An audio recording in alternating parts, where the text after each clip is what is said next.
Hi everyone, welcome you all in Ranu Verma classes. आज हम लोग पढ़ेंगे डाइजेस्टिव सिस्टम के बारे में। देखो, सबसे पहले तो हम लोग अपने मुंह में खाना लेते हैं और चबाते हैं। यहाँ पे बहुत सारा लार बनता है जिसको कि सलाइवा बोलते हैं। हमारे मुंह में बहुत सारी सलाइवरी ग्लैंड्स होती हैं जो कि इस सलाइवा को बनाते हैं। तो पहला ग्लैंड हो गया सलाइवरी ग्लैंड, और ये किस चीज का सेक्रेशन कर रहे हैं? सलाइवा का। और ये कहाँ पे हो रहा है? बक्कल कैविटी में। ये टाइलिन नाम का एंजाइम बनाती है। अब यहाँ पे स्पेलिंग को ध्यान देना, पी इसमें साइलेंट है। ये टाइलिन जो हम लोग फूड खाते हैं उसमें मिले हुए स्टार्च को माल्टोज में बदल देता है, यानी कि एंड प्रोडक्ट क्या हुआ? माल्टोज। फिर हमारा खाना कहाँ पहुँचता है? इसोफेगस से होता हुआ स्टमक तक। इसोफेगस सिर्फ एक पाइप का काम करता है, इसके अंदर किसी भी तरह के न्यूट्रिएंट्स का डाइजेशन नहीं होता। अब पेट में हमारे बहुत तरह के ग्लैंड्स होते हैं जिसको कि गैस्ट्रिक ग्लैंड्स बोलते हैं। ये गैस्ट्रिक ग्लैंड्स गैस्ट्रिक जूसेस निकालते हैं। तो कहाँ पे ये काम हुआ? गैस्ट्रिक ग्लैंड कहाँ पे पाए गए? स्टमक में। ये पेप्सिन नामक एंजाइम्स निकालते हैं। ये पेप्सिन प्रोटीन के ऊपर अटैक करता है, यानी कि प्रोटीन को छोटे मॉलिक्यूल्स में तोड़ता है। किस मॉलिक्यूल में तोड़ता है? पेप्टोन्स में। तो प्रोटीन से हमको क्या मिला? पेप्टोन्स। अब खाना जाता है स्मॉल इंटेस्टाइन में। अब इस दौरान लीवर और पैनक्रियास, ये दो बड़ी ग्लैंड्स होती हैं जिनकी पाइप आकर के खुलती है। कहाँ पे? स्मॉल इंटेस्टाइन में। ध्यान देना, हमारा खाना लीवर में नहीं जा रहा है, ठीक है? लीवर और पैनक्रियास की डक्ट स्मॉल इंटेस्टाइन में खुलती है। लीवर के पास एक छोटा सा पाउच होता है जिसको हम बोलते हैं गॉल ब्लैडर।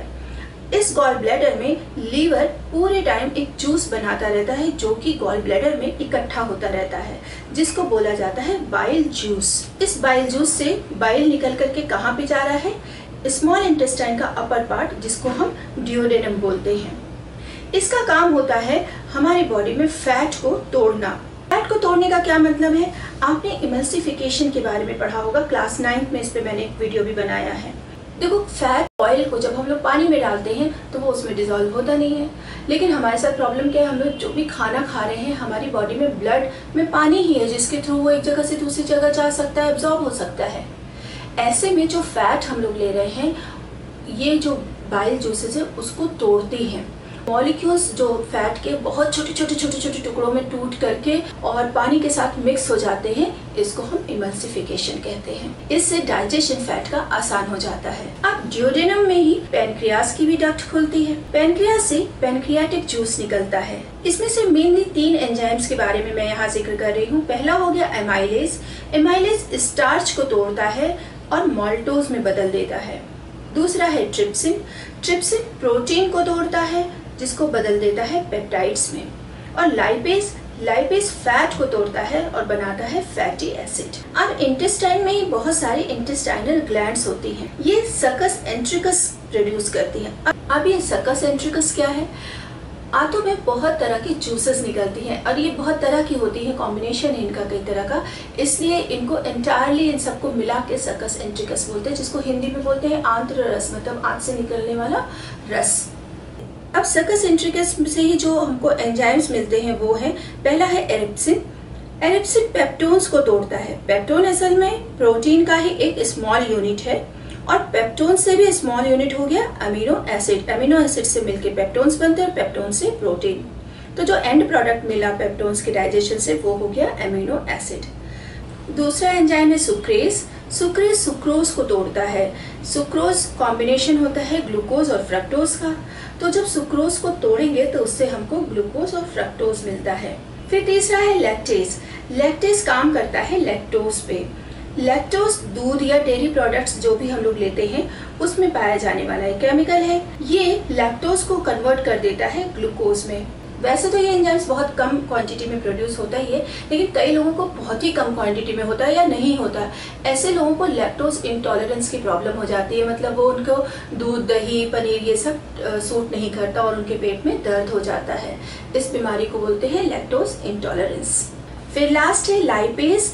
लाइपेज फैट को तोड़ता है और कन्वर्ट करता है इसे फैटी एसिड और ग्लिसरॉल में।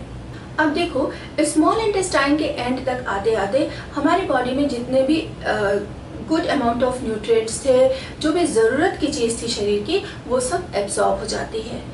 लेकिन पानी, कुछ जो थोड़ा बहुत सॉल्ट छूट गया, कुछ जो थोड़ा बहुत विटामिन छूट गया, वो अब आ जाता है वेस्ट प्रोडक्ट के साथ, यानी कि जिसको हम फेकल मटेरियल बोलते हैं, उसके साथ अब आ जाता है लार्ज इंटेस्टाइन में। लार्ज इंटेस्टाइन में अंत में ये जाता है रेक्टम में, और रेक्टम से फेकल मटेरियल बाहर निकल जाता है, जबकि उसमें से पानी और थोड़ा बहुत जो विटामिन और सॉल्ट या मिनरल्स रह गए थे वो फिर से लार्ज इंटेस्टाइन इसको एब्जॉर्ब कर लेता है। तो ये तो था हमारा पूरा डाइजेस्टिव सिस्टम, कहाँ पे क्या चीज़ एब्जॉर्ब हो रही है, कौन से एंजाइम्स इसको ब्रेक करने में रिस्पॉन्सिबल है। ये एक बहुत इंपॉर्टेंट टॉपिक है और ये थोड़ा आपको प्रैक्टिस फ्लो चार्ट बना करके रखना पड़ेगा। तो थैंक यू फॉर वॉचिंग, मिलते हैं नेक्स्ट वीडियो में। Keep watching and sharing. जय हिंद।